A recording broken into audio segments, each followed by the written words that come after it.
Uber and Lyft are going to be offering free and reduced rate rides to polling places on election day.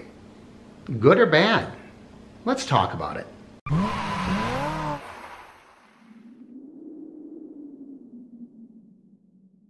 Welcome everyone, Mark here with Uber Hints. Before you go any further, if you haven't already, please press that subscribe button and make sure you're notified whenever videos are posted on this channel.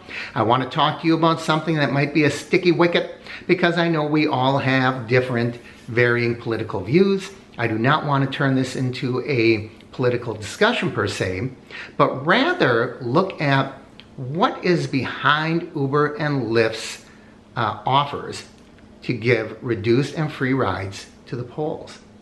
Are there other things going on behind the scenes, or are they just being good Samaritans? Are they just being good citizens on a very important day?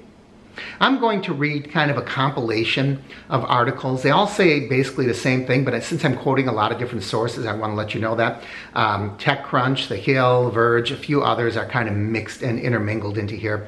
On election day, Uber is going to make it easy for people to find their local polling places and work with nonprofits to give certain groups of people free rides to the polls.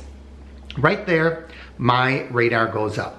When I hear working with nonprofits and certain groups of people, it makes me wonder, is this politically motivated? Are they doing this in order to skew the elections one direction or the other? I'm not saying it's happening. It's just something that goes through my head. What do you think? On November 6, 2018, Uber will offer U.S. riders the ability to quickly find polling places and book a free ride. Okay, I'm going to add another commentary here. One of the things that's happening in the Uber app, and this isn't the first time they've done this, by the way. They've done that in past elections as well. But one of the things that is in the Uber app is find your polling place. What goes through my mind right away is a person who doesn't even know where their polling place, that has to go to a rideshare app to figure out where their polling place is, are they informed enough to really vote in elections, to influence the direction that their local, state, and federal government is going? I don't even know where I'm supposed to vote, and yet I am going to determine who sits in that office for many years to come. All right, I digress, but let me continue. Actually, it wasn't a digression. I thought it was a really important consideration. So, Lyft is similarly offering half price and free rides to polling places on election day. Now here is a quote by Dastardly Dara, CEO of Uber. "Decisions get made by those who show up. This election day, Uber will be doing what we can to make it easier for people to do just that."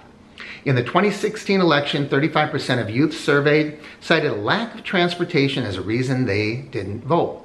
Uber is also working with nonprofit organizations to help both riders and drivers get registered to vote before state deadlines. Okay, hubs.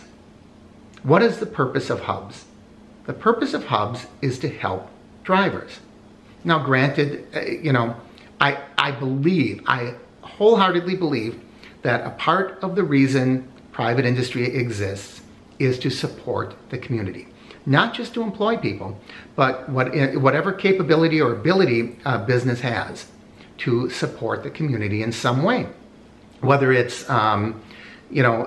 contributing money for the local parades, or supporting a fundraiser by your volunteer fire department, whatever it might be. I believe that businesses have an obligation to be good patrons of their community. Now, having said that, I also believe that something like a hub is designed to serve us. And if they are pushing aside that responsibility and that duty in order to participate in politics, I wonder if the right thing is happening. When they're putting their efforts, paid employees are now doing things like registering people to vote. I don't mind that in and of itself. But is the result of that going to be drivers don't get serviced? Here's a company that hasn't shown a profit, and they're doing things like taking their support system and they're diverting it to other things. Any thoughts on that one? Let's continue. Between today and Election Day, Uber will also host voter registrations at its 125 driver hubs. The company said it is working with nonprofits, and they mentioned two of them, hashtag Vote Together and Democracy Works, to offer free rides to the polls for voters in low-income, high-needs areas where transportation is a challenge. Who determines that? Who is determining what the criteria will be? What is low income? What are the needy areas?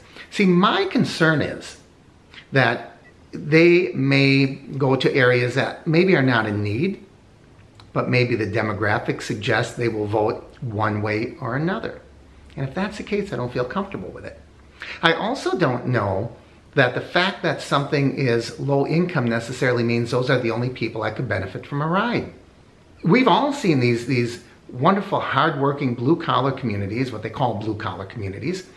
And, they might be single vehicle households. They might have a stay-at-home mom raising the kids. Or for whatever reason, she may want to go vote, but she can't. I don't have transportation, I don't have a vehicle. I know what you're thinking. Well, can't that woman just pay for an Uber or Lyft? Sure she can. So now Uber is saying that democracy should be based upon someone's ability to pay for a ride. I know I'm going to get slammed on this one, so flame away. So let's continue. You must first obtain promo codes from one of the voting advocacy groups. So you can only get the free rides if you are affiliated somehow or get serviced by these organizations. This may be in response to Lyft, who said in August that it would partner with several voter turnout organizations to offer discounted and free rides to the polls on Election Day, including free rides to underserved communities that face significant obstacles to transportation. Again, how is that determination being made? What does underserved mean exactly? We all are open to interpretation, right? Now, ultimately, they can do whatever they want. They're private business. They're welcome to do whatever they want. I just think it's, and we as drivers, as partners, are welcome to question their intent. Maybe it is wholly innocent and they just want to offer a service. That's possible. Do you think so? Leave it down below. Let me know. So, the other thing I'm wondering, how is this going to affect drivers on that day? I kind of alluded to this, but if I need service by my hub and they're busy, registering voters, am I going to get the service that I expect from my hub? And how is Uber paying for this? I think that's huge. A company that hasn't turned a profit and they're saying they can't afford to pay drivers more are now spending all this money giving free rides. They're spending all this money registering voters, redirecting the efforts of their paid employees. How is this being paid for?